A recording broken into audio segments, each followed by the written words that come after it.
کیا آپ جانتے ہیں ایک ایسی دعا جو آپ کو بیماری، شیطان اور فقر سے بچا سکتی ہے؟ یہ وہ زبردست دعا ہے جو نبی کریم صلی اللہ علیہ وسلم خود روزانہ پڑھتے تھے اور اپنے صحابہ کو بھی سکھاتے تھے۔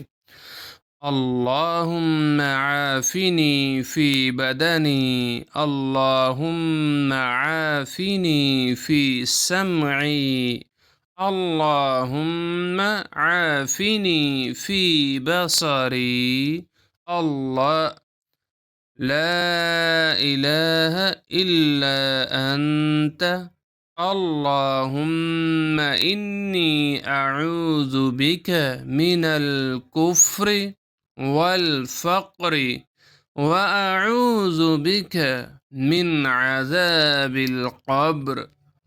اس دعا میں ہم اللہ تعالیٰ سے مدد مانگتے ہیں، جسم کی حفاظت، سننے اور دیکھنے کی حفاظت، ایمان کی حفاظت، شیطان اور فقر سے پناہ، یعنی یہ ایک مکمل پروٹیکشن شیلڈ ہے۔ آج سے یہ دعا صبح شام لازمی پڑھیں اور اپنے گھر والوں کو بھی سکھائیں۔ اللہ ہمیں ہر شر سے محفوظ رکھے، آمین۔